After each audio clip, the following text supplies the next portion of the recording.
Hi, my name's Jon Harding, and in this YouTube we're going to go to Bukhara in Uzbekistan. Bukhara is widely recognised as one of the holiest cities in Central Asia and was an important ancient city on the Silk Road. We start our visit to Bukhara with the Bukhara Ark or fortress. Initially the Ark was built in about the 5th century. The walls are 16 to 20 metres high, and the Ark used to protect a city consisting of various royal courts, etc., but it fell to the Bolsheviks in 1920.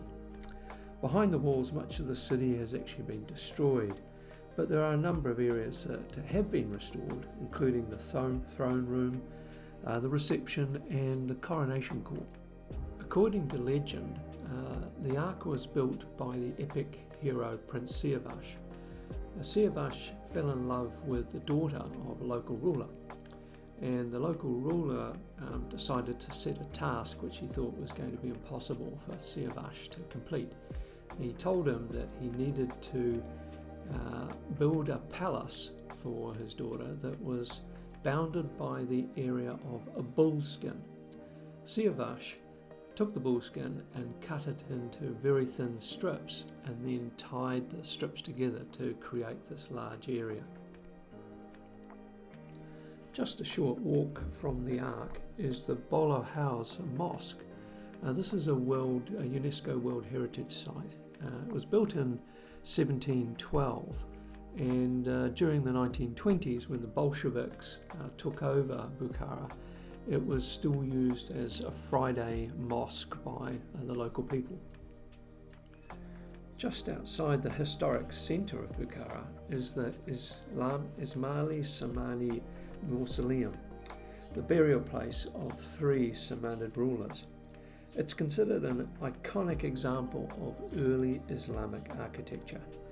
The exact date of its construction isn't known, but it was probably sometime in the 10th century. The mausoleum itself was buried for over 1,000 years in mud and silt from various floods and was only discovered by Soviet archaeologists. The intricate brickwork is exceptional. We've now reached the old city of Bukhara, and this area we're looking at now is the Lyabi Khauz complex, which is a square surrounded by one of the few remaining pools or hauz in Bukhara. It was probably created about the 16th century, and these ponds were a traditional water supply for the population of the city.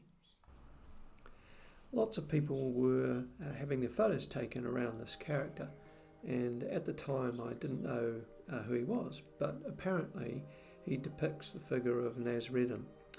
The tales of Nasreddin are known throughout the Middle East, Central Asia, and China, and even as far as Malta. And there are apparently hundreds of stories and tales of Nasreddin, which often combine some sort of foolishness with a deeper, wiser message. As we walk further into the old city, we see a whole series of mosques and some mausoleums and bazaars, and quite a bit of archaeological digs which have gone on here.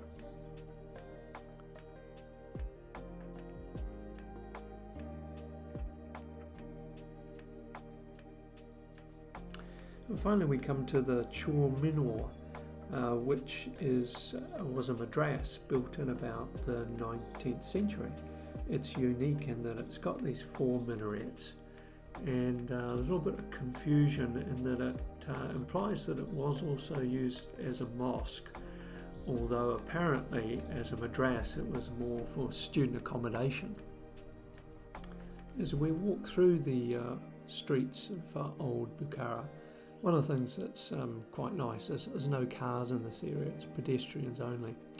There's lots of shops along the way inside these old madrassas and mosques, etc. And the people are pretty friendly. One of the things I noticed was that there was obviously a significant number of Jewish people here at some stage, because the Jewish Star of David is on a lot of the drain covers. Also, when you actually reach one of the main roads, the other thing that's quite striking to me about Uzbekistan generally, and certainly in Bukhara, is how unbelievably clean the streets are.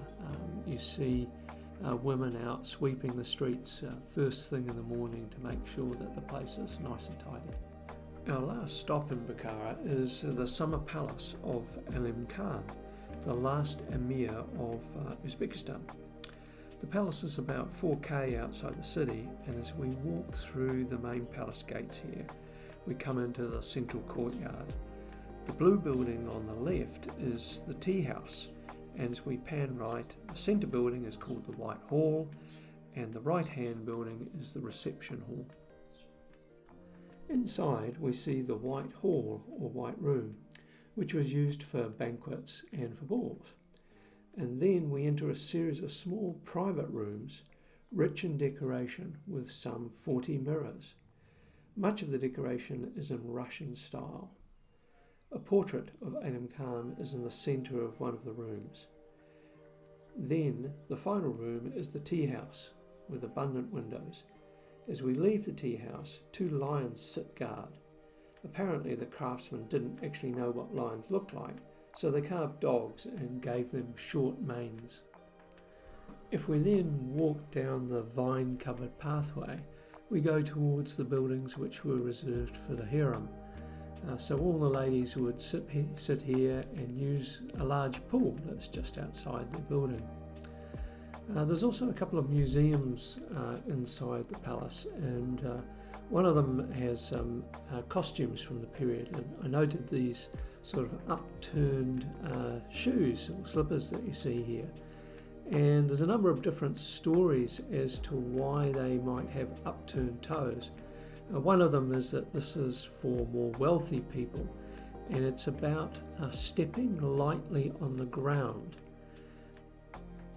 Another explanation I heard was that having them upturned in the toes meant that you didn't trip over some of the rugs and carpets that are common in these areas. I don't know which is true. Well, that's all for our trip to Bukhara. I hope you enjoyed this YouTube and maybe learnt one or two things about the Uzbekistani people. So if you enjoyed this YouTube, then I have a channel below here that also has some other travel videos that you might be interested in.